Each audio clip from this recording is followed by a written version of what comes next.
Buenas tardes. Vamos a iniciar esta conferencia que va a tener dos partes.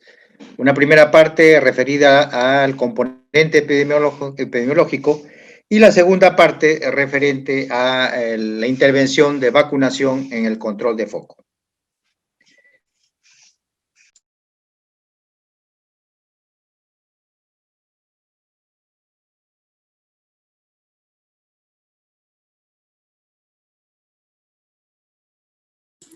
Adelante, doctor Washington. Puede activar su micrófono.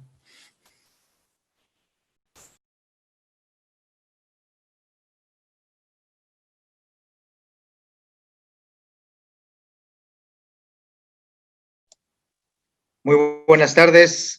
Como inicialmente decía, esta conferencia va a tener dos partes. Una parte, el componente epidemiológico, y la segunda parte referido a la intervención de vacunación en el control de foco. ¿Cuál es la situación de la difteria en el continente americano, en general en el mundo? Como vemos aquí en el mapa de la derecha, realmente esta enfermedad pues tiene mucha relevancia en cuanto a la incidencia fundamentalmente en la región del este del mundo, en la India, en China, en el África, fundamentalmente. Sin embargo, la región de las Américas, que fue una de las primeras regiones en controlar esta enfermedad, ha tenido importantes brotes y epidemias en la segunda década del siglo XX. Como vemos, Haití, entre la semana 32 del 2014 a la 34 de este año, 2020, han reportado o notificado 1.069 casos de sospechosos de difteria, donde están incluidas 132 defunciones. La difteria en Haití es considerada una enfermedad endémica, es decir, que circula o que está prácticamente en todo el país. Como sabemos, Haití, juntamente con República Dominicana, comparten una isla. Venezuela es otro de los países de la región de las Américas, de Sudamérica fundamentalmente, donde también ha habido reportes de brotes importantes que se inician en el 2016, ¿no? Y a lo que va a la semana 34 del 2020, se han notificado 3.114 casos, ¿no? Incluidos 294 defunciones. Otro de los países que también ha reportado casos es Brasil. Entre el 2010 y 19 han notificado 662 casos de difteria, incluidos dentro de ellos 8 fallecidos. Y la República Dominicana, que repito, comparte área geográfica con Haití, forman parte de una misma isla, la Española. Entre la semana 45 y la 46 de 2019, notificó un conglomerado de casos, de 7 casos confirmados de difteria. Importante resaltar de que a pesar de compartir la misma isla, ambos países tienen mucha diferencia en cuanto a la vacunación, es los niveles de cobertura alcanzados entre dos países es totalmente opuesto, así como la vigilancia, que son dos pilares fundamentales para el control de esta enfermedad, es decir, buenas coberturas de vacunación y una vigilancia de alta calidad. Simplemente esto para mostrar cómo ha sido la distribución de casos confirmados de difteria en Brasil entre el 2010 y 2019, prácticamente 10 años. Y como vemos, pues esta enfermedad es una enfermedad que muchas veces silenciosa porque dos razones. Primero, que hay portadores sanos de esta enfermedad. Segundo, porque el diagnóstico muchas veces es un diagnóstico que no precisa la sospecha de difteria. Entonces, se cataloga como una enfermedad estreptocócica, una faringoamigdalitis estreptocócica, y con tratamiento antibiótico y se va a la casa. Entonces, hay una subnotificación, un subregistro de casos, pero lo que podemos observar básicamente en este reporte de casos de Brasil es que todas las edades son afectadas, pero lógicamente los niños menores de 1 año y de 1 a 4 años son los que tienen la mayor cantidad de casos en los reportes. ¿Y por qué es importante Brasil? Primero porque Brasil tiene un movimiento fronterizo bastante importante con departamentos de Madre de Dios, de Loreto y Ucayali. Entonces, eso es muy fundamental reconocer porque, repito, no solamente es la presencia del caso, sino de portadores que podrían estar llevando la enfermedad, ¿no? La bacteria, y transmitir a nuestra población fronteriza, fundamentalmente. Lo mismo pasa con Venezuela. Vean ustedes, entre el 2016 y el 2020, la presencia de casos en celeste y de defunciones en color naranja, y esto fundamentalmente también es preocupante porque o vienen personas enfermas o vienen personas como portadores, y la alta migración, la constante migración a nuestros países, no solamente el nuestro, sino los vecinos, hace que esté presente el riesgo de tener brotes. Es decir, si descuidamos las coberturas, estas coberturas bajan, si hay un acúmulo importante de susceptibles, ¿no? Entonces el riesgo está presente. Y eso ya es preocupante por el hecho mismo de que este caso que hemos tenido, como lo vamos a revisar, puede ser el iceberg, la punta de todo un gran conjunto de casos que podría, en interrogante, podría estar presentando el país, ¿no? Haití, país endémico, hemos repetido, y ojo que es importante resaltar de que Perú es una ruta importante de ingreso de migrantes de Haití hacia Brasil.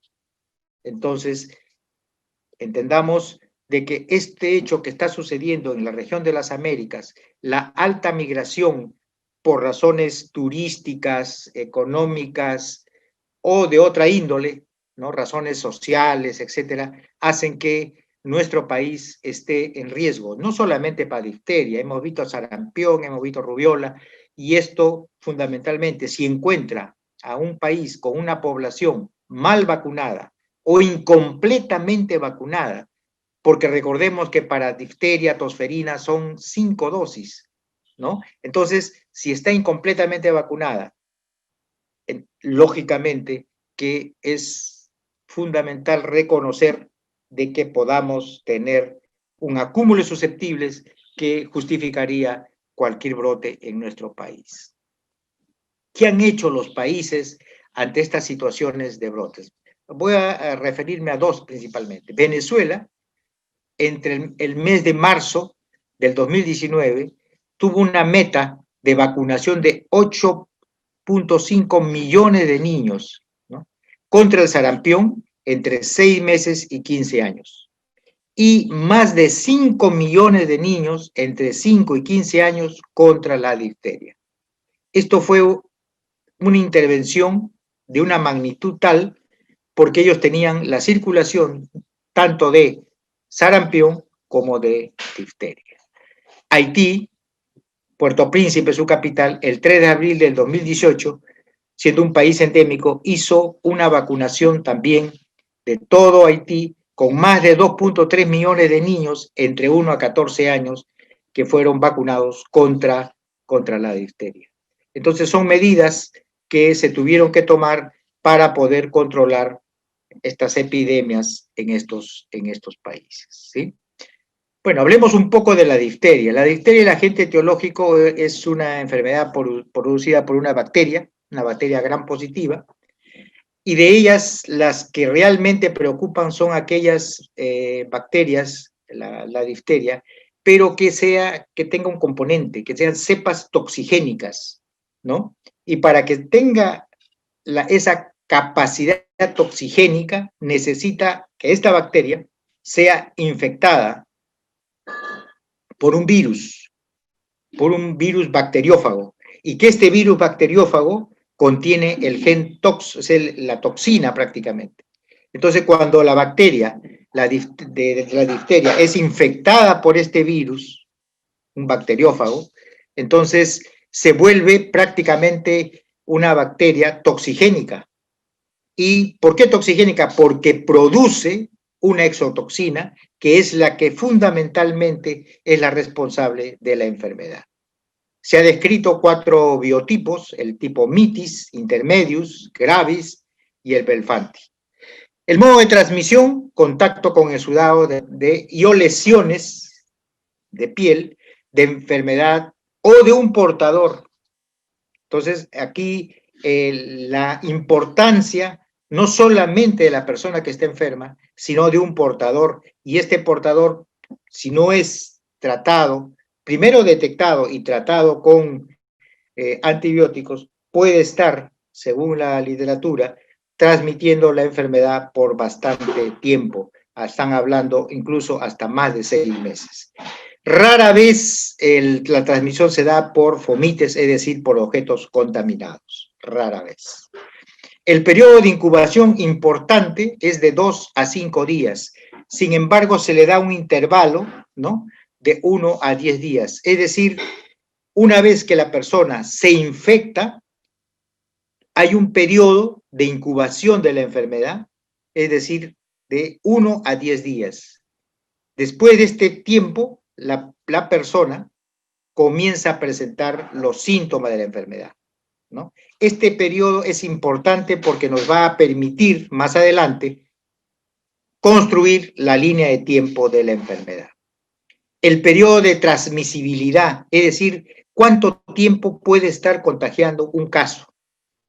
A eso llamamos periodo de transmisibilidad. El periodo de transmisibilidad considerado para difteria es máximo de 2 semanas, contados a partir del primer día que presenta los síntomas. ¿Ok? Entonces, una persona que inicia el cuadro de difteria se vuelve contagiante o contagia a otros hasta 2 semanas de iniciar los síntomas, ¿correcto? Sin embargo, si esta persona enferma recibe tratamiento antibiótico, este periodo de transmisibilidad se reduce hasta 4 días. Entonces, por eso es importante identificar, captar el caso e iniciar el tratamiento con antibiótico. El reservorio es el hombre, ¿no? Fundamentalmente, no hay reconocido pues otro que no sea el hombre y lógicamente este es el portador. La inmunidad podemos obtenerla de 2 maneras, es decir, ¿cómo nos defendemos de la enfermedad?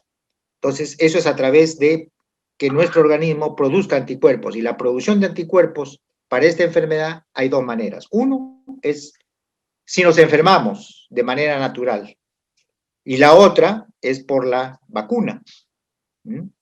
Esto es importante saber, sin embargo, también reconocer que la inmunidad proporcionada por la vacuna o la enfermedad natural es poco su duración, es decir, no es larga su duración y por lo tanto el hecho de habernos enfermado o habernos vacunado, esta inmunidad generada tiene una duración, por lo que se recomienda cada 10 años una dosis de refuerzo hasta determinada edad de la persona.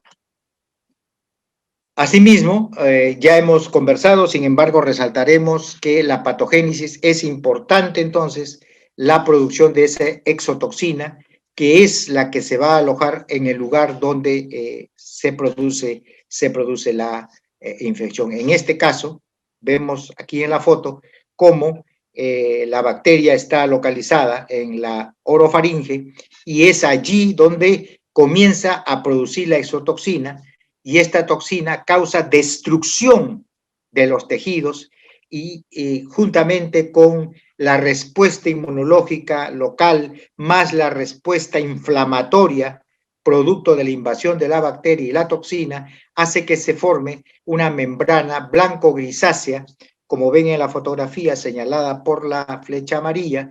Entonces, esta es fundamentalmente una de las formas de poder sospechar que estamos ante la presencia de una difteria. Ahora, esta enfermedad, repito, donde la bacteria está localizada en esta área pseudomembranosa de la orofaringe, reconocer que la exotoxina es la que viaja e ingresa al torrente sanguíneo e invade otras células del cuerpo, produciendo complicaciones que son muy severas, como la miocarditis, ¿no? Y la neuritis periférica. La miocarditis puede ser aguda o subaguda, es decir, aguda en la primera semana de enfermedad, entre el tercero y séptimo día de enfermedad, o puede ser finalizando la segunda semana de enfermedad, que es la forma tardía. La primera, la aguda, digamos, es la más severa, la de mayor complicaciones y muerte. Y la neuritis periférica, que es otra complicación que se presenta a partir de la segunda semana, ¿no? Siendo mucho mayor a partir de la tercera semana y va hasta la cuarta, quinta semana post-enfermedad y compromete los músculos, músculos externos del ojo, compromete el músculo respiratorio, el diafragma, y compromete los músculos de los miembros del organismo, del cuerpo. Entonces, la neuritis periférica sí también pues, es una complicación bastante seria que requiere hospitalización y muchas veces ventilación mecánica y manejo con inmunoglobulina de tipo como se maneja un Guillain-Barré. La clínica, ya hemos dicho, un periodo de incubación de 2 a 5 días. Las formas clínicas de presentación de esta enfermedad puede ser la forma clínica nasal, la faringoamigdaliana, que es la más frecuente, la laringotraqueobroncal y la forma cutánea. Hablaremos un poco de la difteria faringoamigdaliana, que es la más frecuente y digamos que presenta mayor signología desde el punto de vista clínico, es de inicio gradual, con fiebre alta, ¿no? La faringe va a presentar el exudado en placas, ¿no? A los 2 o 3 días hay presencia de membranas, estas pseudomembranas que sobrepasan, o sea, no solamente comprometen la saliva, sino sobrepasan, invadiendo el paladar y la úvula y extenderse hacia la epiglotis y la glotis, y comprometiendo la función respiratoria. Estas membranas sangran al tratar de ser removidas, importante para poder diferenciar, digamos, contra enfermedades que tienen que hacer diagnóstico diferencial, ¿no? Y lo otro es que hay una respuesta de adenopatías a nivel cervical, de tal manera, de una manera tan grosera, como ven en la foto, que hay digamos, un aumento del volumen del cuello, ¿no? Porque los ganglios cervicales aumentan de tamaño, pero de una manera muy, muy manifiesta, muy grosera, y dan la imagen de un cuello de toro, como vemos en la fotografía. Esta fotografía corresponde al caso de Lima que hemos tenido últimamente. El paciente tiene una facies tóxica, es decir, es enfermo realmente, y como ya decía, estas membranas pueden extenderse, ¿no? Y comprometer la función respiratoria fundamentalmente. La prevención y tratamiento, la prevención fundamental es la vacunación. Y la vacunación, de acuerdo al esquema, tenemos la vacuna pentavalente que se administra a los 2, 4 y 6 meses de edad, un refuerzo de DPT a los 18 meses y un segundo refuerzo a los 4 años. El tratamiento acá es antibiótico para el caso y para los contactos, y la toxina antidiftérica para el caso. Y eso es fundamental en el manejo de los casos. El caso de difteria en Lima, Perú, esta foto también corresponde, como ven ustedes al fondo, hagan un poco de esfuerzo, al fondo vemos esa placa blanco o blanquecina, blanco amarillenta casi, que tenía este caso. El 26 de octubre, el Hospital 2 de Mayo notifica el caso al CDC Minsa. Corresponde a una niña de 5 años, con fecha de inicio de síntomas el 19 de octubre, con sensación de alza térmica, hiporexia, o sea, a lo cual se agrega hinchazón del cuello. En domicilio, por prescripción de una farmacia, le administran amoxicilina, 250 miligramos. Se agrega epístasis motivo por el cual es llevada al hospital, a emergencia del Hospital 2 de Mayo. Las funciones vitales a ese momento son 22 por minuto de la frecuencia respiratoria y una temperatura de 38 grados centígrados. Al examen físico, presencia de membrana en región de úvula. Como antecedentes que debemos resaltar, niega inmunizaciones previas, ¿no? Ha tenido varicela a los 4 años. La familia, padres y una hermanita de 1 año, 11 meses, vive en Lima desde 1 año porque ellos proceden del oriente peruano. ¿Mm?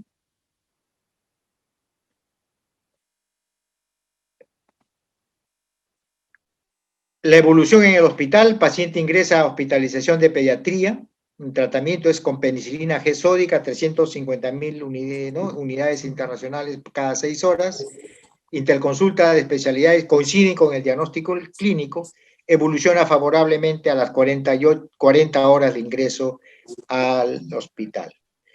Paciente con prueba rápida IgG fue negativo e IgM no reactivo para COVID, es decir, prácticamente que esta niña ya estaba recuperándose en la fase ya de convalescencia de COVID. Se obtiene muestra para cultivo de secreción faríngea y PCR para difteria. Interconsulta cardiología, al momento cardiológicamente normal. Como ven, este caso cumple con la definición de caso probable. Todo caso caracterizado por laringitis, faringitis o amigdalitis y membrana adhesiva de las amígdalas, laringe o la nariz, esa es la definición de caso probable. Y esta niña, pues, corresponde exactamente, calza dentro de lo que es un caso probable. Cumple, pues, con los criterios clínicos y por ello es que la notificación se da. Este cuadro muestra lo que es la línea de tiempo del caso confirmado. Y la línea de tiempo es fundamental porque nos responde 3 preguntas. Si es un caso de difteria, ¿dónde se contagió? Y si es un caso de difteria, ¿a quiénes contagió? Y si es un caso de difteria, ¿cuál es el periodo de tiempo donde van a aparecer los casos secundarios producto de este caso confirmado? Y aquí, como vemos, para responder la primera pregunta, es decir, ¿dónde se infectó? Tenemos que determinar el periodo de exposición.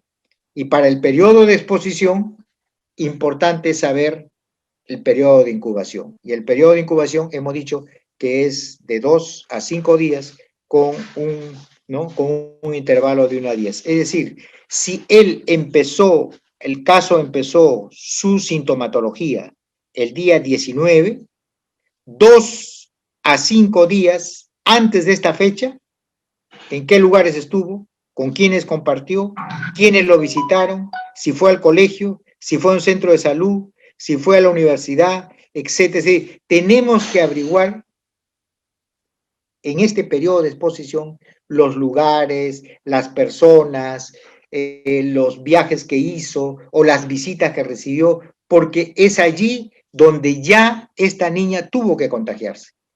Y es donde tenemos que también intervenir, porque si esta niña se contagió, vamos a suponer que viajó a otro lugar como, digamos, Madre de Dios, en este periodo, entonces tenemos que averiguar en Madre de Dios, por ejemplo, en qué lugares o en qué distritos estuvo a hacer búsqueda activa y otras actividades de vigilancia importante. El segundo aspecto, ¿a quiénes infectó? Y hemos dicho que el periodo de transmisibilidad para esta enfermedad son 2 semanas contadas desde el primer día de la presentación del signo o síntoma. En este caso, el día 19. En esas 2 semanas, ¿quiénes son sus contactos para este caso? Todos esos contactos tienen que seguir un protocolo, porque de esos contactos van a aparecer casos secundarios, ¿no? Entonces, eso es importante en esta línea de tiempo y como ven ustedes, básicamente, estamos hablando que la niña presenta malestar general el día 19, el día 21 se agrega fiebre y dolor de garganta, el día 25 hay sangrado nasal y es llevado a emergencia del Hospital 2 de Mayo, el día 26 se hospitaliza y el día 27 por PCR el Instituto Nacional de Salud prácticamente confirma el caso y se inicia toda una cascada de trabajo, como vamos a ver más adelante sobre este caso. La investigación de la cadena de transmisión nos muestra además que ella tiene una hermanita de 1 año 11 meses que vive juntamente con ella y que solamente ha recibido esta hermana, BCG y vacuna contra la hepatitis B al nacer, ¿no? El día 10 de octubre, es decir, 9 días antes que el caso, que fue el 19, tuviera síntomas, la hermanita tiene alza térmica y 4 lesiones cutáneas en extremidades. El día 12, ¿no? 7 días antes de que inicie cuadro clínico el caso confirmado, ella tiene dolor de garganta. Llevan a la farmacia, también le indican amoxicilina en frasco de dosificación de 250 miligramos por 5 mililitros.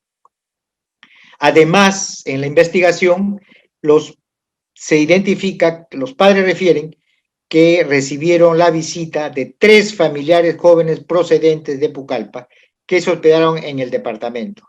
Y aparentemente por lo menos 2 de ellos tuvieron síntomas respiratorios.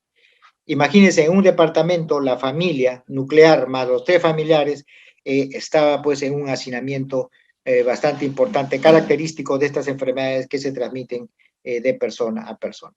Madre y hermano de la mamá de la paciente afirman que hubo 5 a 7 personas con problemas respiratorios y cutáneos en la comunidad nativa de Canaán, que se encuentra a 45 minutos en motocar frente de la ciudad de Contamana, en la provincia de Ucayali, ¿no?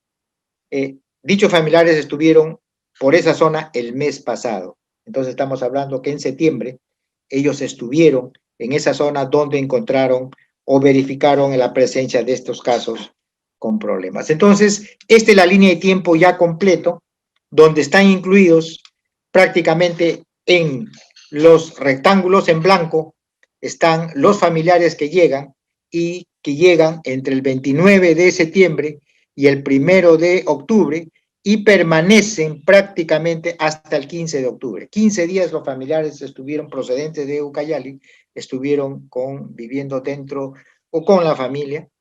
En los rectángulos celeste blanco está el caso de la hermanita, el contacto que estuvo enferma antes que ella, y en amarillo está fundamentalmente el caso que llegó al Hospital de Mayo, que fue notificado y que fue confirmado como tal.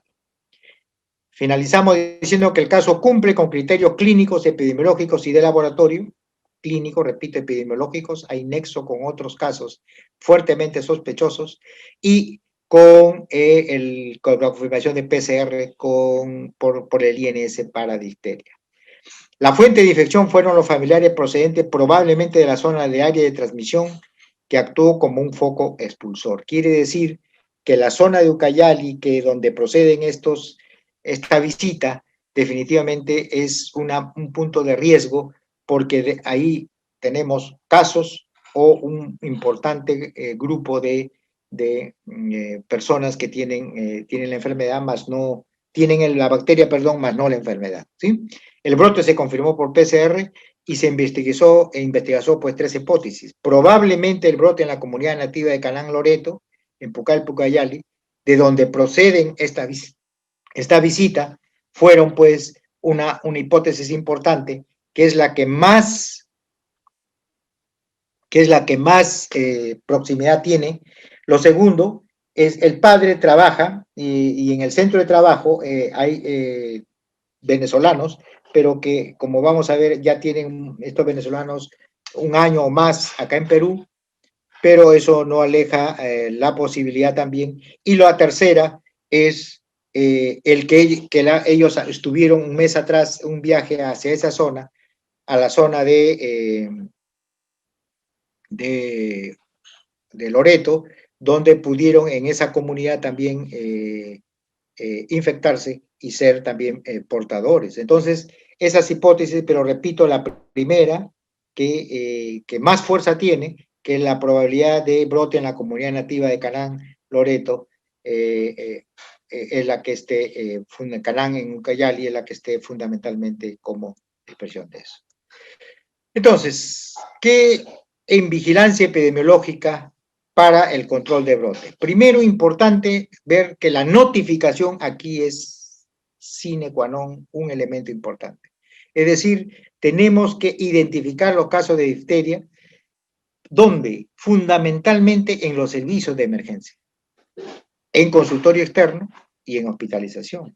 Y repito, en situaciones de brote como la que estamos ahora, prácticamente no solamente aquellas sospechas de difteria, sino aquellos casos que vienen a emergencia por un cuadro bastante moderado o severo de faringoamigdalitis estreptocócica, que es el diagnóstico más común que vamos a encontrar, ¿no? Como diagnóstico que se da inicialmente, probablemente a un niño, porque el niño 2 a 3 días después de iniciar un cuadro, ¿no?, de faringoamigdalitis, inicia la formación de las placas.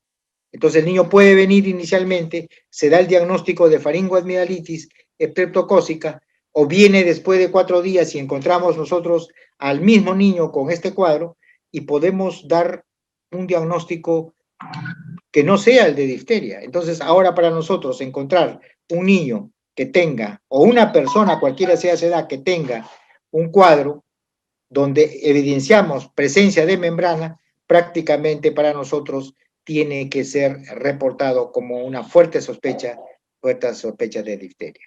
La notificación tiene que ser inmediata a través del NotiWeb y del CIEPI Brotis, donde dentro de las 24 horas, eso es importante para efectos de conocimiento, investigación, tanto a nivel local, a nivel de redes, regional y nivel nacional. Y esto va también para los diferentes subsectores, salud, Fuerzas Armadas, policiales y privados. Esta es la zona donde se ingresa y se puede reportar los casos de manera inmediata. Las definiciones de caso probable, caso caracterizado por laringitis o faringitis o amigdalitis y membrana adhesiva. Ahora, para el tema de brote, la alerta está incluyendo una definición de caso sospechoso para hacer mucho más sensible la vigilancia. Y caso confirmado de difteria, aislamiento del corynebacterio y el PCR, ¿no?, que es importante. Y lo otro, la confirmación por nexo epidemiológico. En este caso, como hemos confirmado, este es por PCR y está trabajándose, procesándose la muestra para el aislamiento respectivo del corynebacterio. Lo otro del segundo aspecto que hay que revisar en vigilancia epidemiológica es la construcción de la cadena de transmisión. Eso es fundamental porque nos permite identificar, repito, 3 respuestas. Primero, si es un caso de difteria, ¿dónde se contagió? Porque al investigar esto, vamos a identificar los distritos, los lugares, las familias donde ella o él pudo contagiarse y que tenemos que allí hacer una intervención, además de la búsqueda activa correspondiente. Eso es fundamental, porque así como este caso se contagió en otro distrito, en otro departamento, otros casos pueden haberse contagiado y estar llevando la enfermedad hacia otros lugares. Entonces, esta primera respuesta de el periodo de exposición para determinar dónde se contagió es fundamental en la construcción de la cadena de transmisión. La siguiente pregunta, ¿a quiénes contagió? Es decir, lo responderemos con el periodo de transmisibilidad, que son 2 semanas desde el contando el primer día como cuando apareció el primer síntoma o signo de enfermedad, que puede ser dolor de garganta, fiebre, ¿no?, etcétera, etcétera. Ese es el primer día y contamos 2 semanas. ¿Y quiénes estuvieron en contacto esas 2 semanas? Contactos, familiares que viven con ella, familiares que visitan o personas que visitan la casa, lugares donde fue la persona enferma, puede ser el centro de salud, una institución educativa, etcétera, etcétera. Es decir, conocer, saber en esos 14 días con quiénes estuvo en contacto. Y tenemos que censar a esos contactos, porque dentro de esos contactos puede haber casos secundarios, ¿no?, referentes a este primer caso, a este caso índice. Y por lo tanto, el seguimiento de los contactos es fundamental aquí. Hay que seguir estos contactos. ¿Por cuánto tiempo? lógicamente por lo que dura el periodo de incubación. Hemos dicho que el periodo de incubación es de 2 a 5 días con un intervalo ampliado de 1 a 10, es decir, tenemos que seguir a los contactos hasta 10 días para ver si presentan un cuadro de difteria. Fundamental este seguimiento que tenemos que hacer, ¿no? Y es más, y además a los contactos hay que administrarla la quimioprofilaxis, en este caso el antibiótico respectivo, para evitar que se conviertan en verdaderos casos más adelante. Lo otro, actividad importante, es la búsqueda activa institucional. Y eso es fundamental hacerlo porque, repito, aquí puede que los casos estén llegando y nosotros estemos no identificando y por lo tanto un subregistro de casos, una subnotificación.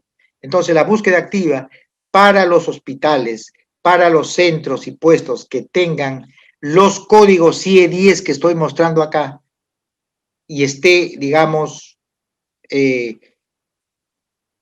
los atenciones en emergencia, en hospitalización y en consulta externa esté dentro de un aplicativo, es fácil, prácticamente significará filtrar estos códigos. Hago una salvedad para aquellos hospitales, centros y puestos que no tienen codificado desde el punto de vista electrónico la atención en emergencia. Entonces, la atención en emergencia habrá que revisar diariamente el libro de atenciones en emergencia o las historias de atención en emergencia, porque es importante que no se descuide la puerta de entrada que puede ser emergencia. Y muchas veces damos el tratamiento y estas personas se retiran a casa. Y como las atenciones en emergencia no está en un aplicativo, entonces no participan cuando filtramos estos códigos para lo que es consulta externa o para lo que es hospitalización. Además, como ven ustedes, a los códigos que codifican el tema de difteria, hemos agregado un código CIE-10, el JO2.0, que corresponde a faringitis estreptocócica. Quiere decir que para efectos de ya un brote, estamos agregando un código más que tiene que ver con faringitis estreptocócica, porque cuando filtramos estos códigos, ya sea electrónicamente de un aplicativo o manualmente revisando las hojas de atención en emergencia, encontramos estos códigos y tenemos que revisar las historias para ver si cumplen o no cumplen con la definición de caso. Entonces, por lo tanto, para efectos ya de brote, es importante incluir este último código que se refiere a faringitis estreptocócica. La búsqueda activa comunitaria tiene que ser simultáneamente con el monitoreo rápido de vacunados y la vacunación de la población del área de intervención, ¿correcto? Entonces, estas dos actividades fundamentales que hacemos rutinariamente en la investigación epidemiológica. La obtención de muestra es importante de todo caso probable, ¿no? Es importante la obtención de tanto para cultivo como para PCR. Y es recordar que el hisopo que tenemos que usar es el hisopo de poliéster o Dacron y no el de flexible que usamos para la obtención de muestra de tosferina. Entonces recuerden ustedes eso y los medios de transporte que están para cada uno de ellos. Si es para cultivo, el medio de transporte es Amies con carbón o el medio de transporte Stuart, y para PCR es un tubo seco estéril, ¿ok? Y la temperatura de conservación es temperatura de ambiente de 20 a 22 grados. Estas muestras obtenidas tienen que ser remitidas dentro de las 24 horas al laboratorio de referencia regional para que a su vez este traslade hacia el laboratorio de referencia nacional. El manejo clínico de casos. El manejo inicial, pacientes con sospecha, incluye la administración del antibiótico, la administración de la antitoxina diftérica, ¿no? Fundamentalmente ¿no?, del paciente. Y eso es importante recalcarlo. Lógicamente que la obtención de muestras tiene que ser previo a la administración con antibiótico. Tanto la antibiótico terapia como la administración de la antitoxina no deben esperar los resultados del laboratorio. Si hay la sospecha o la probabilidad de estar ante un caso, se inicia la antibiótico terapia y la administración de la antitoxina. Ubicar al paciente en una sala o área de aislamiento, aplicar las medidas de atención común y corrientes que tenemos ante un paciente, administrar la antitoxina diftérica, ¿no?, administrar los antibióticos, que pueden ser penicilina, eritromicina o acitromicina, tan pronto como sea posible, y monitorear diariamente y durante el día las complicaciones que podría presentarse dada lo que hemos conversado de esta enfermedad. Lógicamente, si es muy precozmente captado el caso, hospitalizado el caso, iniciado el tratamiento, las complicaciones se van a reducir y la probabilidad que se presenten se reducen básicamente a 0. ¿Ok? El tratamiento con antibiótico, paciente se debe administrar tan pronto como sea posible, sin esperar confirmación de laboratorio, insisto en eso, y va a depender mucho si el paciente puede deglutir o no, o si está en estado grave o no, para decidir si usamos la forma parenteral o la forma oral, ¿no? Importante ello, ¿no? Y por otro lado, indagar el tema de alergia a la penicilina, no solamente de él, sino de algún familiar, del núcleo familiar, fundamental en esto. Y aquí, como ustedes ven, tenemos el tratamiento con antibiótico, ya sea de vía parenteral o de vía oral. Fundamentalmente, la penicilina procaínica o la penicilina G-sódica, ¿no?, son dos herramientas importantes en el tratamiento oral, parenteral, y en el tratamiento oral también tenemos la penicilina B oral, la eritromicina o la acitromicina en dosis como están acá manifestadas. Pero es fundamental que estos antibióticos contamos con ellos en los establecimientos de salud. El manejo con la antitoxina ya tiene que ser en un nivel de donde hay necesidad de poder responder ante una eventualidad, pongamos el caso extremo de un shock anafiláctico, pero que esto es bastante raro. Sin embargo, esta es un tratamiento que debe ser dado de manera inmediata también, sin esperar el diagnóstico por laboratorio.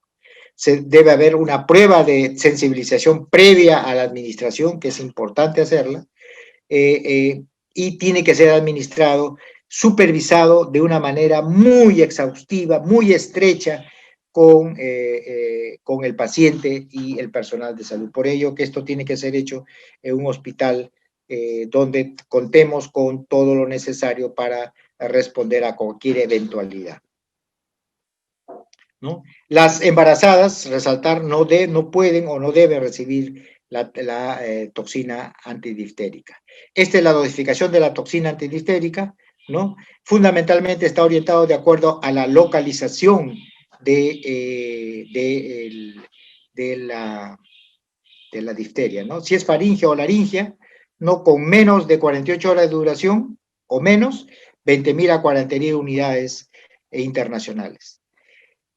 Las localizaciones nasofaringias, 40.000 a 60.000, y cuando es mucho más extensa, o sea, sobrepasa la zona nasofaringia ¿no?, fundamentalmente en esos casos de 80.000 a 120.000.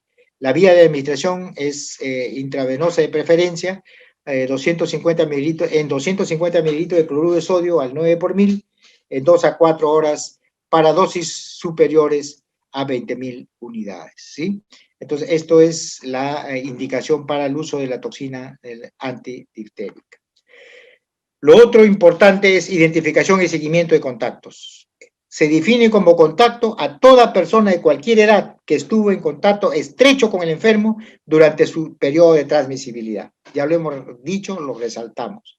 Entonces, se convierte en un contacto si esa persona tuvo una relación estrecha, ¿no es cierto?, con el caso en las 2 primeras semanas de enfermedad. Es decir, desde el primer día que inicia los síntomas hasta 14 días. Toda persona que estuvo en contacto en ese periodo es un contacto. Y ahí van pues personas que viven bajo el mismo techo, compañeros de estudios, de centros laborales, el personal de salud, ¿no es cierto? Que si el paciente fue, en ese periodo, fue a hacerse ver por una u otra razón, fue al odontólogo, fue a cualquier otro lugar y tuvo contacto con personal de salud, ese personal de salud es un contacto.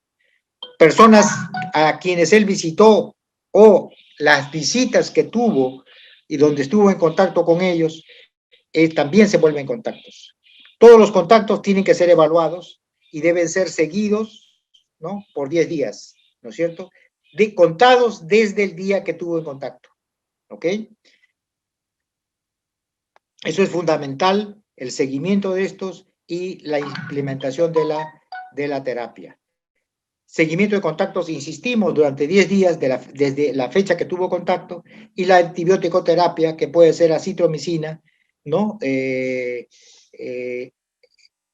Máximo 500 miligramos en el niño y en el adulto 500 miligramos por 7 días, tanto niños adultos por 7 días. O la penicilina benzatínica, 600.000 unidades por una sola vez en menores de 6 años y 1.2 millones en personas de 6 años a más por una sola vez, ¿no? Y la vacunación con vacuna pentavalente DPT o DT según corresponda, repito, a los contactos, ¿no es cierto? Y eso va a conversar más directamente la responsable de inmunizaciones, la licenciada María Ticona, ¿sí? El control de foco, esto lo vamos a hacer rápidamente para que tengan conocimiento de lo que hemos trabajado en Diris Lima Centro, que estuvo responsable de este caso. Ven ustedes, el 27 de octubre se instaló prácticamente un grupo, un técnico en la Diris Lima Centro, con acompañamiento estrecho de personal del CDC, para implementar la búsqueda activa institucional de enero a octubre y la búsqueda activa comunitaria. Esto, repito, en coordinación y trabajo estrecho con la Diris Lima Centro y el CDC. Y en el monitoreo rápido de vacunados, miren lo que se encontraron, 23 niños menores de 5, de los cuales 13 estaban vacunados y 10 no estaban vacunados de acuerdo a su edad. Eso significa que el 43% prácticamente de los niños no estuvo vacunado y lógicamente esto pone en riesgo para la presentación de casos secundarios por este, y esto miren que son en el ámbito de las 121 manzanas que comprende el control de foco ante un caso confirmado o un caso sospechoso, un caso probable de tosferina, perdón, de difteria, ¿sí? Entonces, llama mucho la atención que es alto el porcentaje de niños que prácticamente estaban susceptibles a enfermar de difteria, ¿sí? Y que viven dentro de las 121 manzanas a la redonda donde vive el niño o la niña en este caso. Y desde el punto de vista de vacunas, ¿no? Ven ustedes que de los 10 que no estaban vacunados, los 10 se vacunaron, y de los 10 que se vacunaron, miren ustedes, 2 necesitaban la segunda dosis de pentavalente. 2 necesitaban la tercera dosis de pentavalente y 8 necesitaban prácticamente sus refuerzos primero o segundo de vacuna DPT. Esto quiere decir que definitivamente hay un importante porcentaje de población, sobre todo de menores de 5 años, que está con vacunas pendientes o dosis pendientes de ser administradas.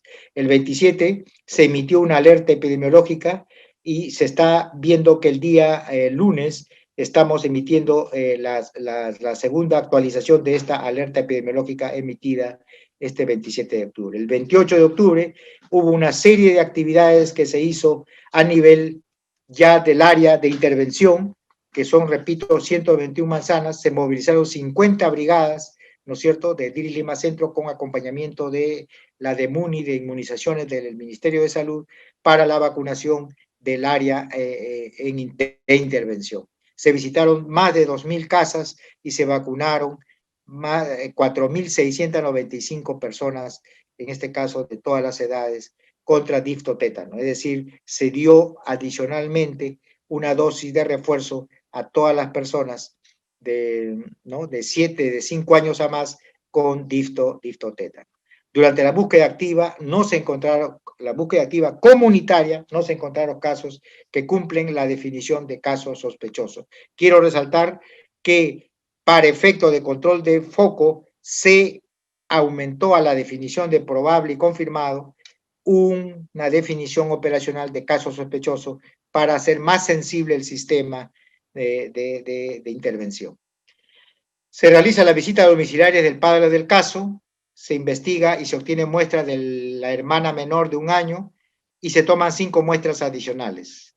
La definición de caso sospechoso es laringitis o faringitis o amigdalitis con dolor de garganta al tomar agua o ingerir alimento.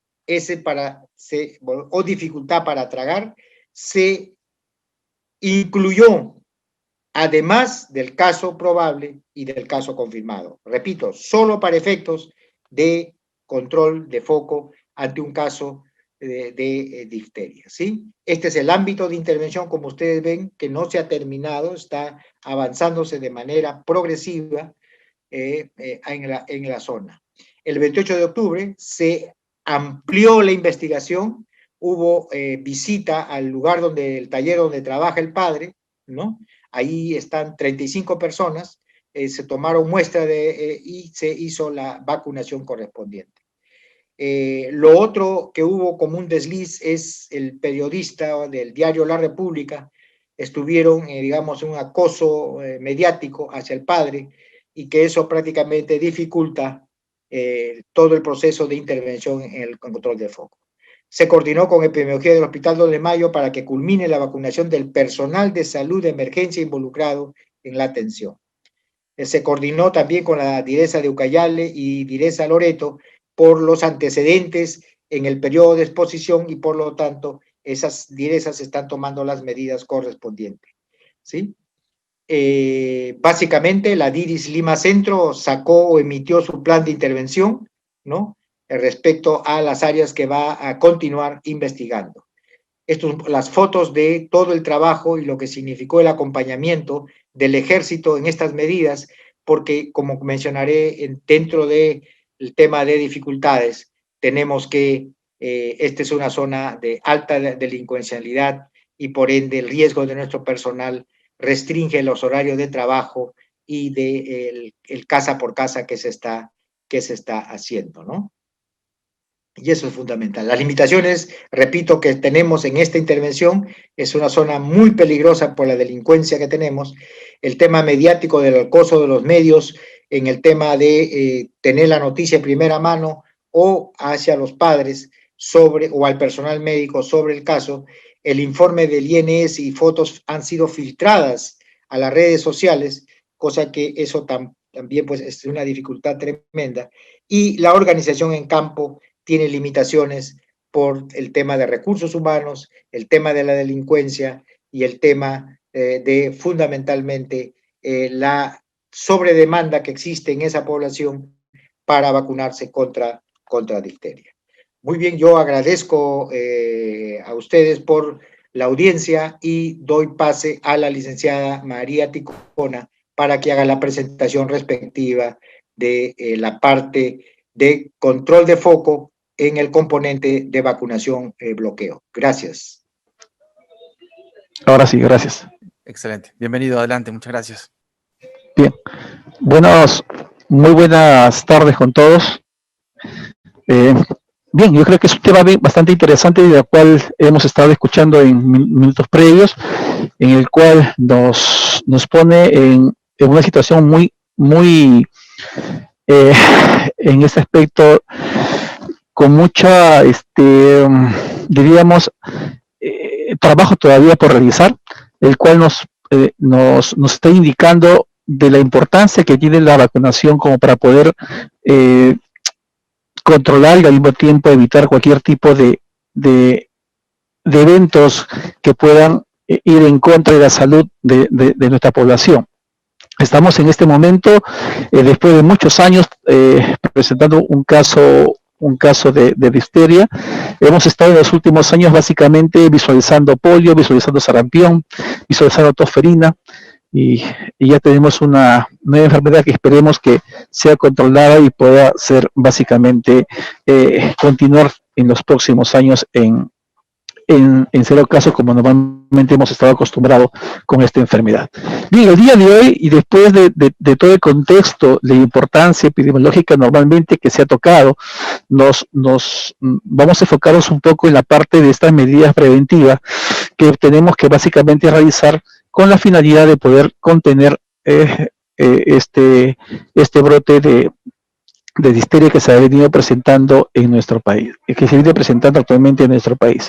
Bien, entonces, una pequeña lámina simplemente en el cual grafica de forma, de una forma muy clara de cómo estamos en el riesgo a nivel de país y cómo estamos a nivel de departamento, y posiblemente cuando realizamos la parte del análisis a nivel distrital podamos básicamente tener cierto tipo de valores un poco más puntuales con respecto a la parte del riesgo que tenemos nosotros en cada una de nuestras localidades. Entonces, no es independientemente del lugar, vamos a observar que casi más del 80% del país está o presenta un número susceptible bastante grande, lo cual normalmente nos indica que tenemos niños por vacunar, que posiblemente sea parte normalmente de este retraso que venimos presentando por este brote de coronavirus, pero sin embargo también tenemos una brecha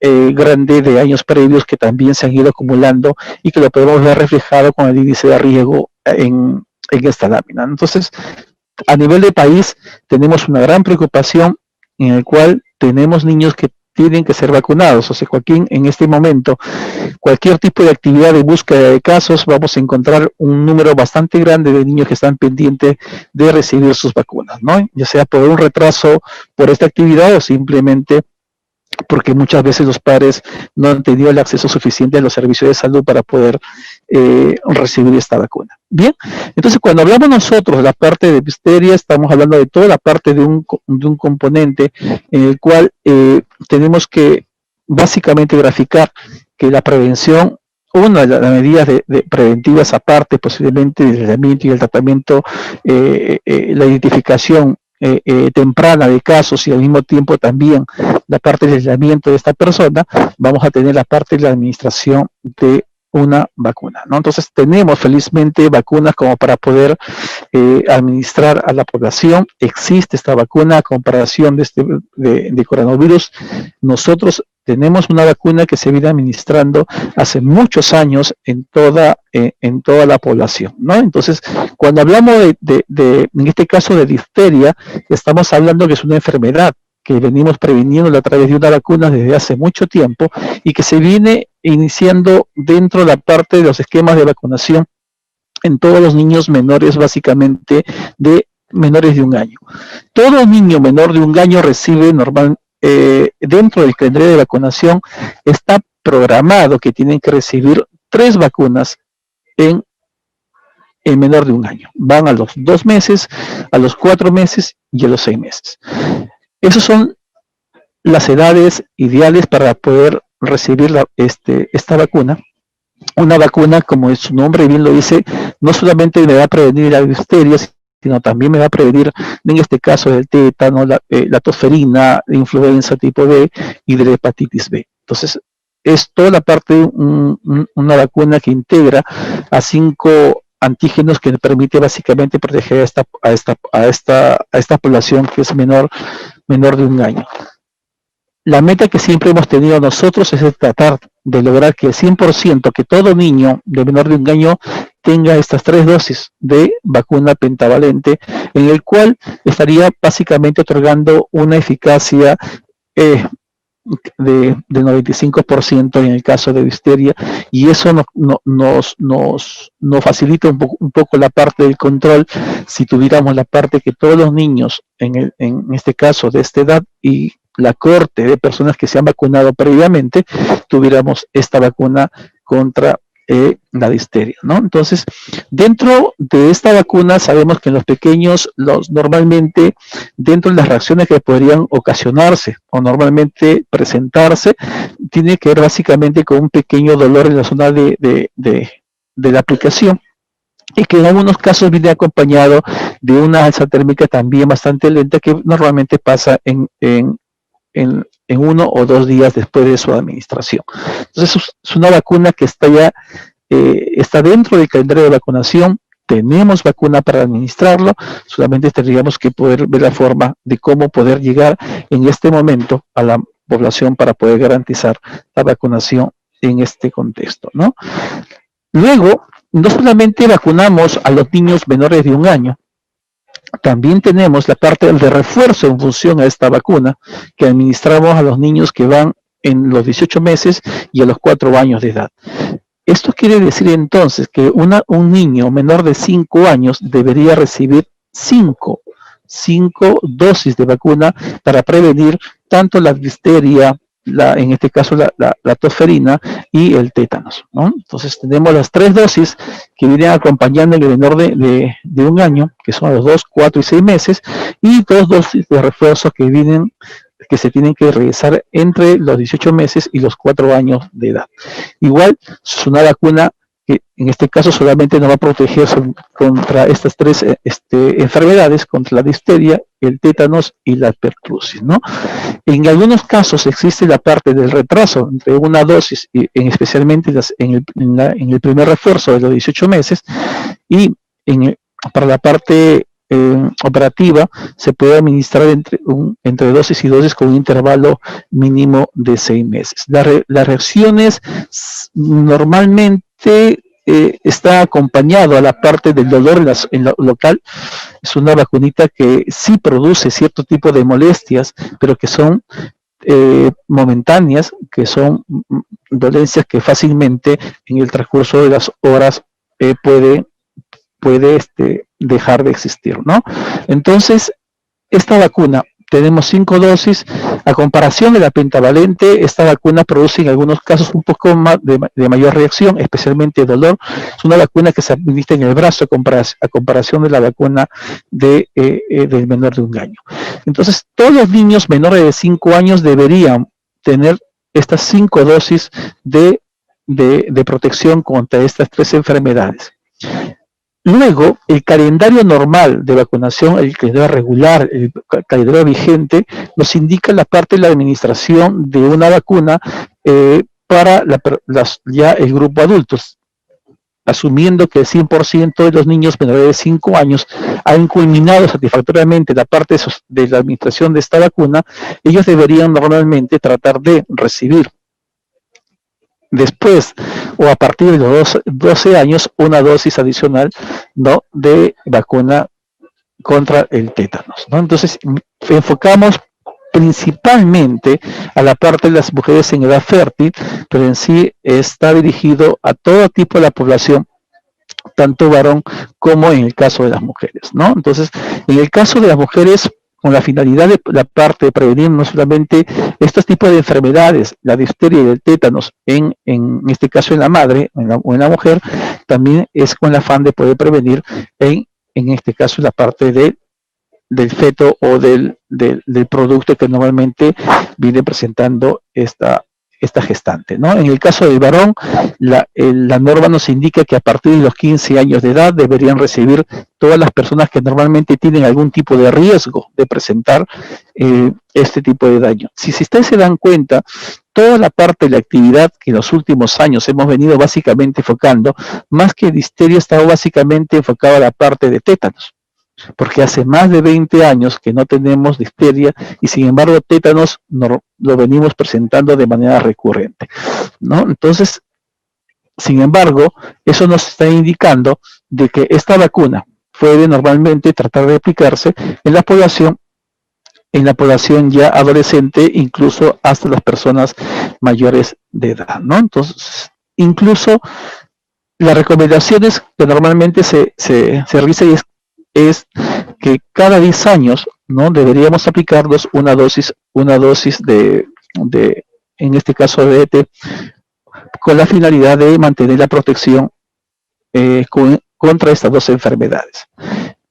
En los últimos años, específicamente desde a partir del año 2018, hemos incorporado una nueva vacuna que básicamente está destinada al grupo de gestantes, con la finalidad de también evitar en este caso la presencia de tosferinas en los niños, en los recién nacidos, ¿no? Entonces, tenemos una vacuna que es exclusivamente para gestantes por el momento y que básicamente se debe administrar entre la semana 27 y 36 de gestación, y es una dosis en cada gestación que debería recibir esta mujer en etapa de gestación, ¿no? Entonces, igual que esta vacuna que es característica, puede haber la presencia de un dolor local en la zona de administración, puede haber en algunos casos una ligera alza térmica y puede también en algunos casos presentar algún tipo de molestias digestivas, como el caso de náuseas, diarreas, que vienen acompañando básicamente después de su administración.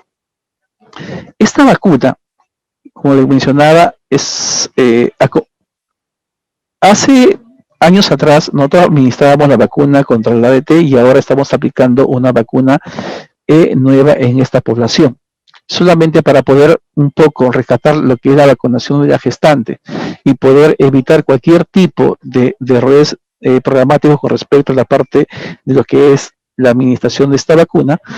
La vacuna para prevenir, en este caso, difteria, tétanos, normalmente iniciamos la administración a partir de las 20 semanas de gestación.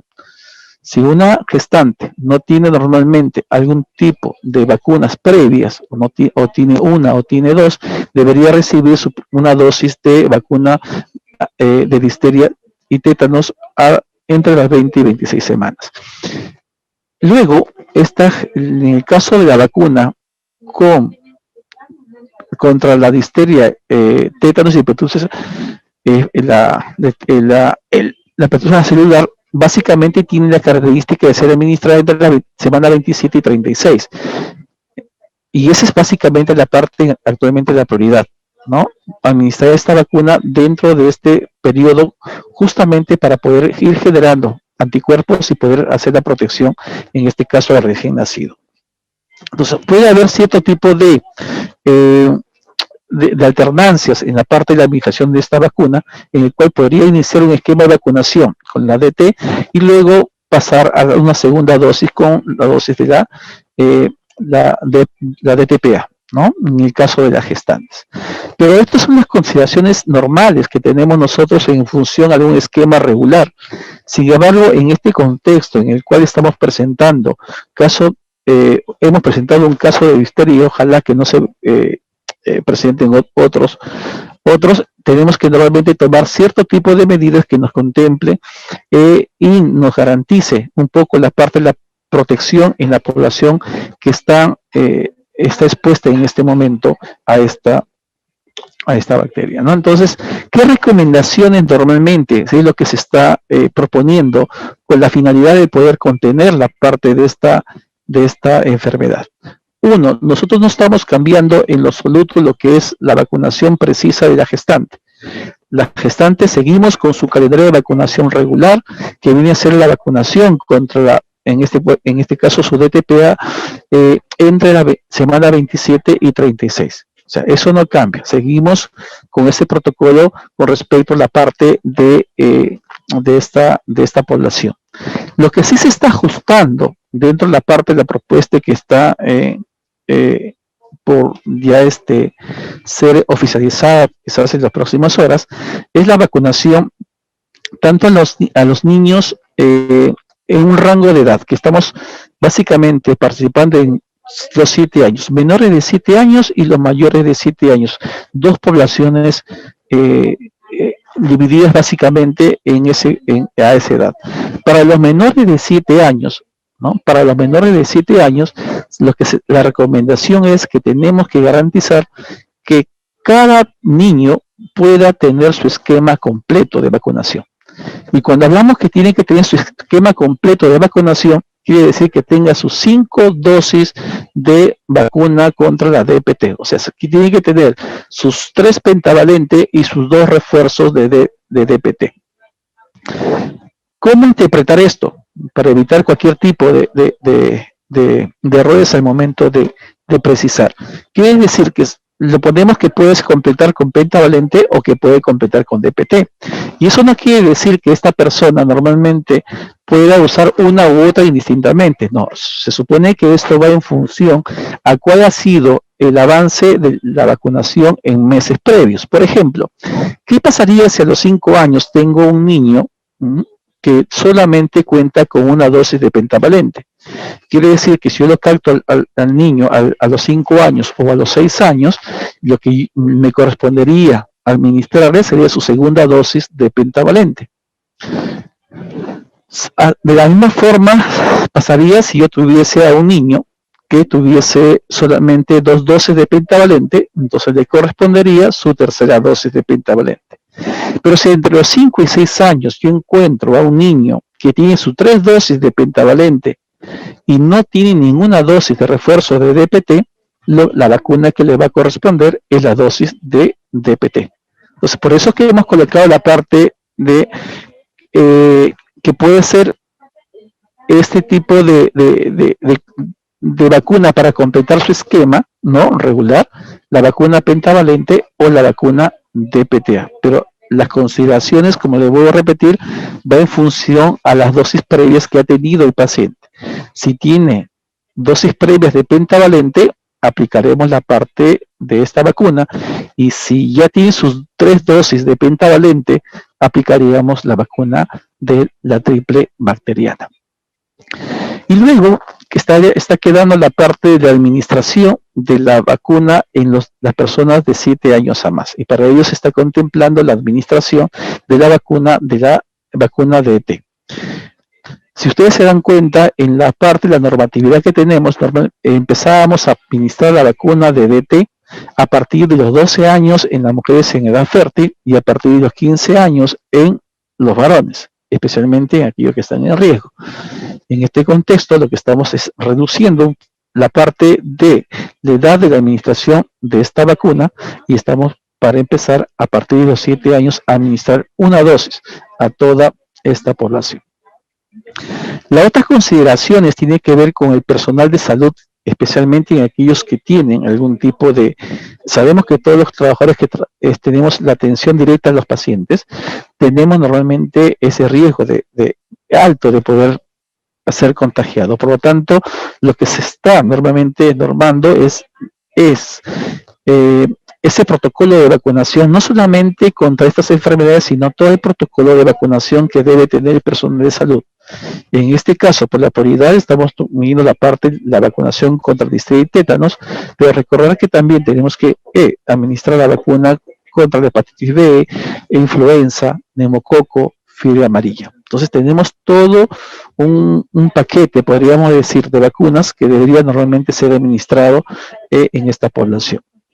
Y situaciones similares, en el cual las personas que tienen básicamente un contacto cercano, o que son contactos directos, ¿no? En este caso, con el caso índice, también tienen que recibir la parte de la vacuna de DT adicionalmente o acompañado de un tratamiento farmacológico. Entonces, estas son las recomendaciones que en este momento, en este contexto de brote, de presencia de un caso, ¿no?, de difteria, es lo que básicamente estamos tratando de difundir con la finalidad de evitar la propagación de esta enfermedad dentro de las poblaciones. Entonces, la pregunta sería, ¿en dónde tendríamos que empezar a vacunar? Y hemos visto nosotros el primer cuadro, en el cual, si retrocedemos al primer cuadro, en el cual todas las regiones, básicamente, del país, tienen un número susceptible bastante grande. Por lo tanto, deberíamos normalmente, en este caso, en los niños menores de 5 años, deberíamos completar, o los menores de 7 años, completar su esquema de vacunación, ya sea con pentavalente o ya sea con la vacuna de DPT, independientemente cuál sea el cumplimiento de calendario que ellos tengan. Y este reflejo posiblemente sea lo mismo en la parte de las personas adultas, y lo mismo también en la población de los trabajadores de salud. Nosotros el día de ayer hemos tenido una videoconferencia con todas las regiones, es algo que se está acelerando, porque ya teníamos pensado dentro de la parte de esta actividad de vacunación, es el tratar de garantizar que todo el personal de salud normalmente tengan su esquema de vacunación completo. Y la gran mayoría se han enfocado en garantizar la vacuna contra influenza y neumococo, porque era lo que normalmente más se veía con mayor frecuencia estas patologías. Sin embargo, ahora tenemos que tratar de afianzar la vacunación contra la DT, ¿no? Contra la histeria y el tétanos. Lo bueno es que ya cada establecimiento o cada hospital o establecimiento puesto de salud normalmente ya han iniciado la parte de este proceso de censo y seguimiento de la parte de sus trabajadores de salud.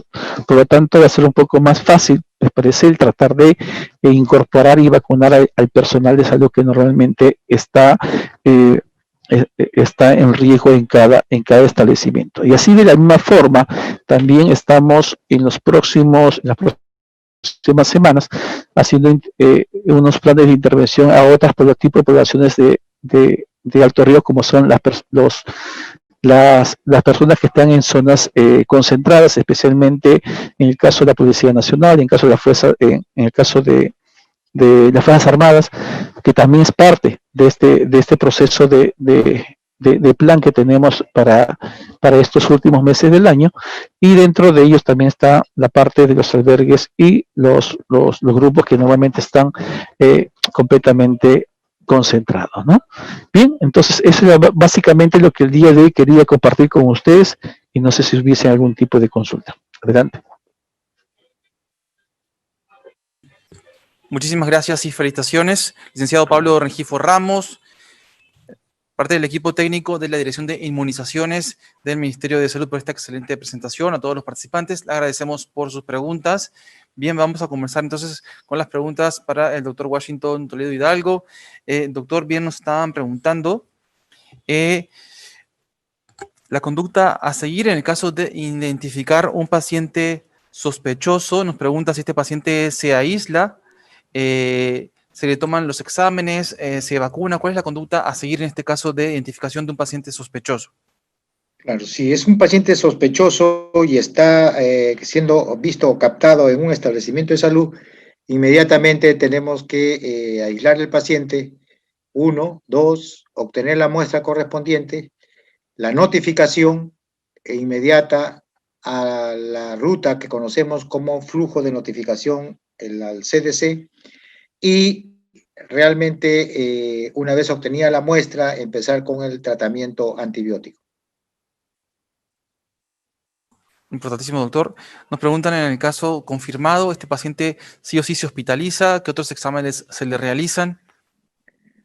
No, el paciente que está ya con un diagnóstico, incluso con un diagnóstico probable, ese paciente se hospitaliza, porque cuando está uno con diagnóstico probable, repito, la clínica nos habla de un paciente que está febril, que está tóxico, porque la toxina invade todo el organismo, y lo que vemos en las placas, esa nos está demostrando, nos está diciendo que estamos ante una fuerte confirmación de un caso de difteria.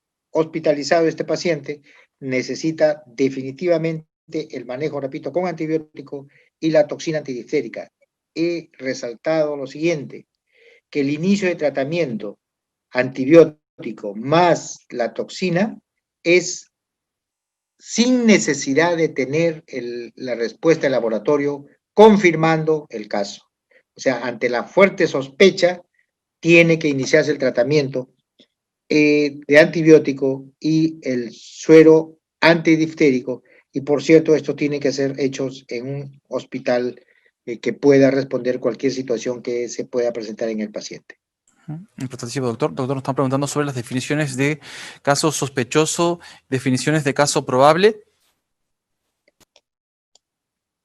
Indiqué en mi presentación las definiciones de los tres casos: el caso sospechoso, probable y confirmado. Sin embargo, es necesario quizás resaltarlo. Primero, lo que está en la normatividad escrito solamente nos dice caso probable y caso confirmado. En en esta situación de tener un caso confirmado, para hacer más sensible el sistema de captación y notificación, se ha incluido un tercer caso, y es el caso sospechoso. Entonces, el caso sospechoso viene a ser toda persona que presenta una sintomatología de una amigdalitis, una faringitis, una traqueitis. Entonces, en esos casos nosotros vamos a tener una sospecha, repito, en esta situación de tener un caso confirmado, vamos a estar ante la sospecha de un caso de difteria. El caso probable es el caso sospechoso que tiene además la presencia de la membrana a nivel de la faringe, de las amígdalas, ¿no? O de la úvula o del paladar. Entonces, al caso sospechoso, es decir, aquel que tiene faringitis, amigdalitis, etcétera, etcétera, se le agrega la presencia de placa, ya es un caso probable. ¿Ok? Y un caso confirmado es el caso probable que salen los resultados del laboratorio confirmando el caso de difteria, o si el caso probable tiene un nexo epidemiológico con un caso confirmado, entonces ese caso probable se confirma. ¿Ok? Entonces, esas son las definiciones de caso sospechoso, probable y confirmado. Importantísimo, doctor. Muchísimas gracias. Doctor, nos han preguntado sobre la profilaxis a los contactos. Muy bien. La profilaxis tiene, repito, que ser con antibiótico. Entonces, primero hay que identificar bien a los contactos. Entonces, la identificación, repito, tiene que ser primero, ¿qué es un contacto para difteria? Un contacto para difteria es toda persona que ha tenido relación estrecha con el paciente en su periodo de transmisibilidad, es decir, en los 14 días que esta persona enferma ha estado prácticamente transmitiendo la bacteria a otras personas. Entonces, por ejemplo, está en su tercer día de enfermedad y esta persona se va a visitar a la abuela, entonces la abuela y todos los que viven con la abuela ya son contactos.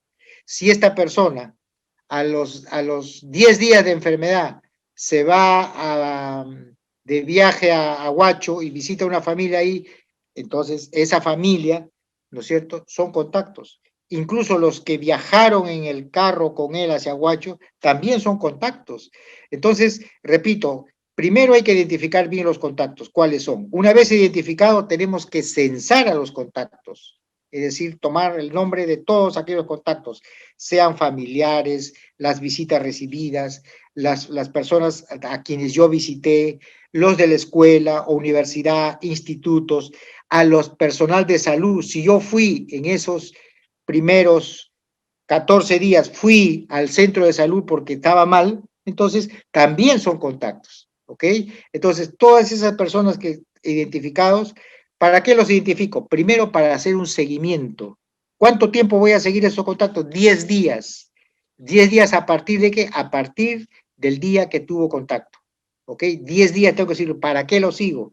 Para ver si realmente estos casos que estuvieron en contacto se vuelven verdaderos casos, o sea, se enferman de difteria. 1. 2. ¿Para qué más necesito esos contactos? Para empezar la quimioprofilaxis.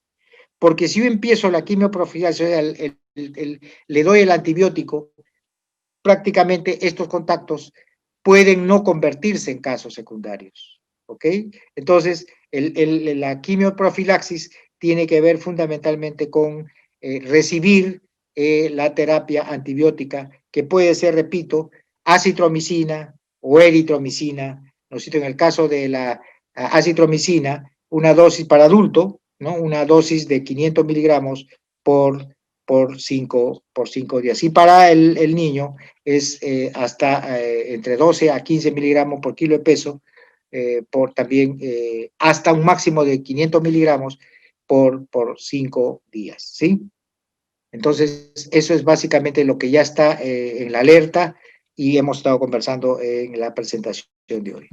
Importantísimo, doctor. Bien, unas 3 preguntas más, doctor, nos quedan pendientes. Nos han dicho así, con respecto a el manejo de la toma de muestra, procesamiento de las muestras, ¿se envían a los laboratorios regionales o solo al Instituto Nacional de Salud? Los niveles periféricos, o sea, todo lo que son establecimientos de salud, desde hospital hasta un puesto de salud, obtenida la muestra, tiene que ir al laboratorio referencial regional. ¿Ok? Ellos acopiarán, vamos a poner en el caso extremo, ¿no? Acopiarán una o más muestras y derivarán o enviarán la muestra al laboratorio de referencia nacional. Repito, obtenida la muestra, tiene que ser enviado dentro de las 24 horas para que al laboratorio regional de referencia y ahí de allí al laboratorio nacional. Importantísimo, doctor. Bien, doctor, nos han preguntado sobre el comportamiento de la difteria en adultos, adultos jóvenes, adultos mayores. ¿Cómo es la respuesta en el caso de que se contagien? En realidad, tenemos, como repito, si una persona se contagia, hay 2 posibilidades. Uno, que haga la enfermedad como tal, ¿no es cierto? Y va a tener el cuadro clínico que les he mencionado. Es decir, va a tener fiebre, malestar, va a tener el dolor de garganta y la presencia de la membrana o la pseudomembrana a nivel de la garganta, de la amígdala, del paladar, de la úvula, etcétera, etcétera, etcétera, ¿no es cierto? Entonces, eso es fundamental. Lo otro es de que la persona se convierta en un portador, es decir, no hace la enfermedad, pero tiene la bacteria y por lo tanto también está contagiando a su familia o a otras donde tiene pues contacto o relación con otras personas.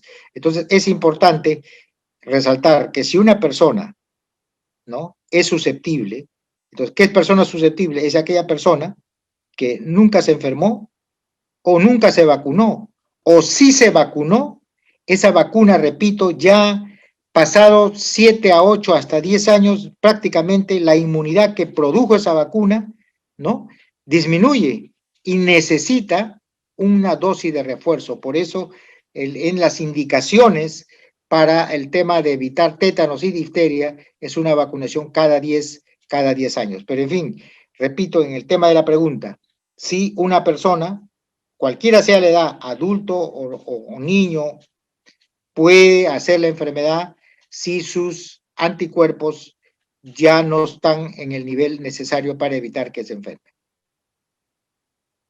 Importantísimo, doctor. Muchísimas gracias. Doctor, bien, y nos han preguntado sobre el tratamiento con la antitoxina diftérica, si estará disponible en los hospitales regionales y cómo es la forma de aplicación. Bueno, ya lo primero que tengo que decirles es de que el país en este momento está acopiándose la antitoxina diftérica y tiene que llegar lógicamente hacia los niveles de hospitales. Es, repito, un manejo básicamente en hospitales por el tema de el riesgo muy pequeño, pero que tiene que pensarse en el tema de un shock anafiláctico, que repito, es muy raro. Por ello es que también se pide que se haga una prueba de sensibilidad previo a su uso.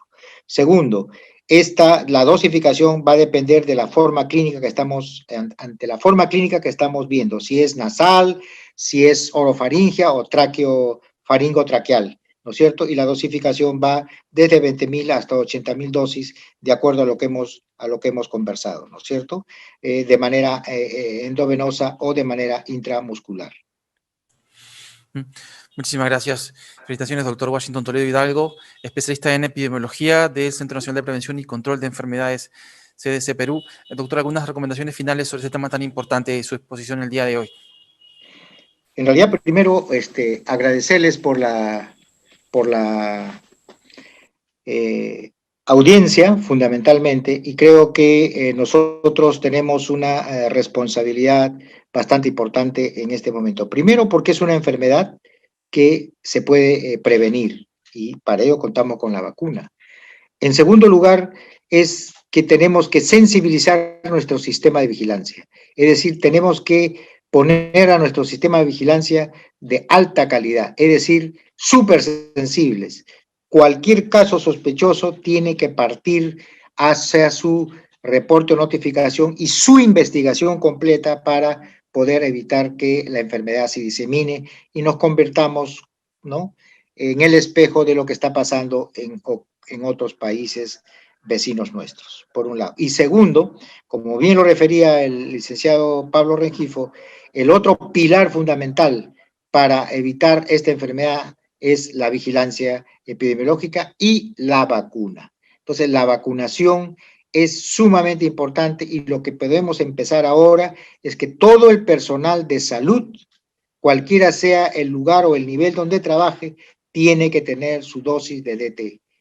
Esa es una garantía fundamental primero para poder atender pacientes con tranquilidad y en segundo lugar, poder evitar llevar la enfermedad a nuestro domicilio, que es fundamentalmente el mayor riesgo que tenemos para cualquier enfermedad. La política de vacunación del personal de salud habla de influenza, de hepatitis B, de diftotétano, ¿ok?, de neumococo, y habla también del tema de lo que va a venir, el coronavirus, la vacuna contra el coronavirus. Entonces, ese es lo mínimo necesario que tiene que tener el personal de salud, porque no solamente garantiza, primero, el mantenerse sano y poder trabajar. Segundo, es el no contagiar a los pacientes que estamos recibiendo, a otros pacientes que van por otras razones o circunstancias. Evita contagiar a los compañeros de trabajo o a otro personal de salud. Y en tercer lugar, evita llevar la enfermedad a nuestra casa. Entonces, esas tres razones hacen urgentemente que el personal de salud esté vacunada contra estas enfermedades, dentro de ellos contra la difteria y el tétanos. Gracias y realmente agradezco a Telesalud y en general a todos ustedes por permitirnos llegar y informarles sobre lo que el Ministerio de Salud, el CDC y la Dirección de Inmunizaciones estamos haciendo ante este caso confirmado de difteria en Lima, Perú. Muy buenas tardes a todos y a todas. Muchísimas gracias y felicitaciones, doctor Washington Toledo Hidalgo, especialista en epidemiología del Centro Nacional de Prevención y Control de Enfermedades, CDC del Ministerio de Salud, parte del equipo de enfermedades prevenibles por vacuna del CDC Perú. Muchísimas gracias, doctor. Lo esperamos en próximas telecapacitaciones. A todos los participantes también recordarles que toda esta semana estaremos con telecapacitaciones al respecto y las preguntas que hayan quedado sin resolver vamos a enviarlas también al doctor Washington Toledo para que pueda también entonces en una próxima oportunidad contestarlas. Muchísimas gracias. A continuación vamos con las preguntas para el licenciado Pablo Rengifo Ramos, parte del equipo técnico de la Dirección de Inmunización del Ministerio de Salud. Licenciado Pablo Rengifo, muchísimas gracias, felicitaciones también por su tema muy importante. Tenemos también varias preguntas en el chat sobre las inmunizaciones. Nos han preguntado si podría quizá volver a compartir la pantalla y repetirnos sobre las inmunizaciones en los menores de 7 años y los mayores de 7 años. Correcto. Yo creo que esa es una parte que en muchas ocasiones queda la duda. Por eso que traté en lo posible de especificar un poco la parte, en cierta forma, con ejemplos, porque puede haber la parte de, permíteme un poquito el tratar de ver si puedo abrir la lámina. En lo menor, posiblemente la mayor duda que se pueda presentar debe estar enfocado en los niños menores de 7 años. En los niños menores de 7 años, lo que habíamos indicado es la parte de que la vacunación podría realizarse con dos tipos de vacuna. Una que tenía que ver básicamente con la vacuna pentavalente, o que podría ser con la vacuna pentavalente, o que podría ser con la vacuna de la DPT, la triple. Entonces son dos vacunas que normalmente se utilizan en niños menores de 5 años, pero aquí estamos hablando de una población de niños de 6 y 7 años. Entonces las recomendaciones internacionales en los últimos años normalmente están refiriendo que estas vacunas pueden ser utilizadas hasta niños de 6 años con 11 meses y 29 días.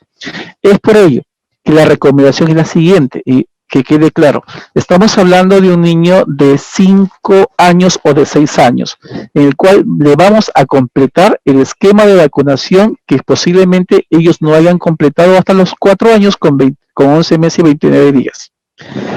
En el caso hipotético, en el caso 1, le mencionaba que si yo tengo al consultorio llegara un niño de 5 años o de 6 años, cuyo antecedente de vacunación es que solamente recibió una dosis de vacuna pentavalente, eso quiere decir que a los 5 o 6 años que yo le estoy atendiendo en el consultorio, yo normalmente debería administrarle su segunda dosis de vacunación de pentavalente. O sea, voy a continuar el esquema de vacunación hasta poder completar la parte de las 5 dosis que normalmente tiene. Entonces, volviendo al ejemplo, si yo tengo un niño de 5 o 6 años que tiene como antecedente de haber recibido 2 dosis de pentavalente, la dosis que le correspondería recibir sería la tercera dosis de pentavalente. Si en estos niños de 5 y 6 años que llegaran al servicio tienen sus 3 dosis de pentavalente y no tienen ninguna dosis de DPT, entonces ellos tendrían que recibir ya sea su primera o su segunda dosis de DPT. Entonces, a eso decimos que básicamente los niños menores de 7 años, lo que se quiere con ellos es completar el esquema de vacunación que normalmente ellos debieron haber recibido hasta los 4 años con 11 meses y 29 días.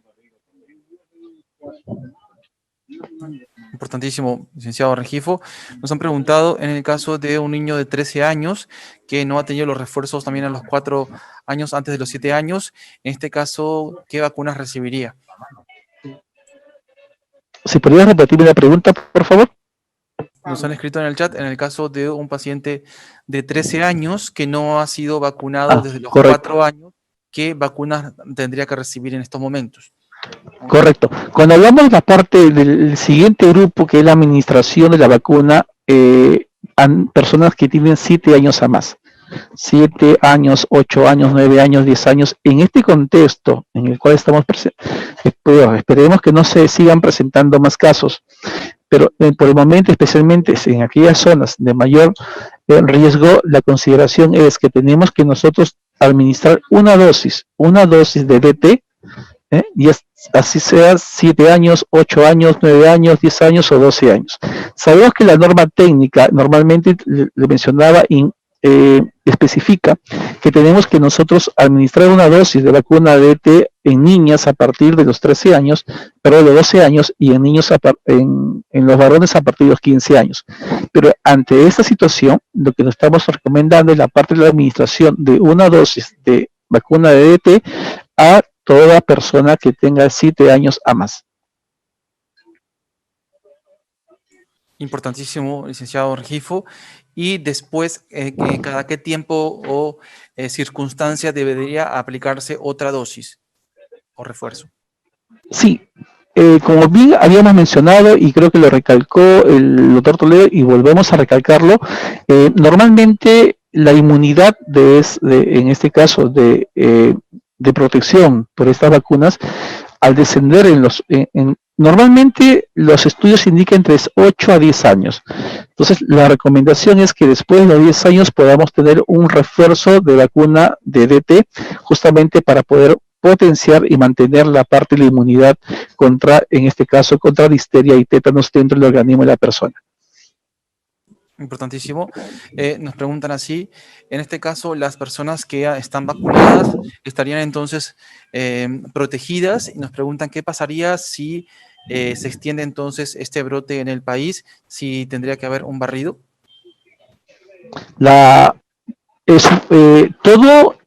Ese tipo de acciones a implementar va a depender mucho de cuál es el comportamiento de casos en los próximos días. En este momento estamos suscritos a básicamente la zona en la cual el paciente ha estado residiendo, y al mismo tiempo los lugares en el cual ellos posiblemente ha visto desplazamiento del caso que posiblemente haya contagiado a la persona.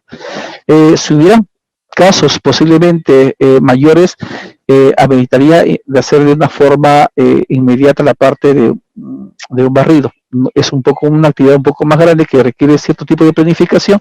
Sin embargo, es algo que de todas formas se tiene que ir planificando, porque no solamente tenemos un problema en este caso con difteria, que es un caso. En el caso en relación a la parte de tos felinas, tenemos casos casi todos los años, y es algo que tenemos que básicamente ir viendo también cómo ir solucionando la parte de esta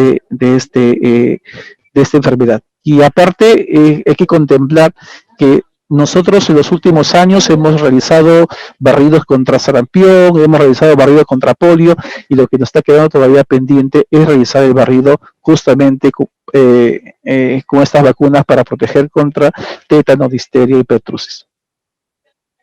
Importantísimo. Una de las últimas preguntas, también nos preguntan si también en adultos mayores, ancianos, también se aplicaría entonces la vacuna, y también nos preguntan cuáles serían las contraindicaciones y en pacientes, por ejemplo, con VIH, si había alguna contraindicación.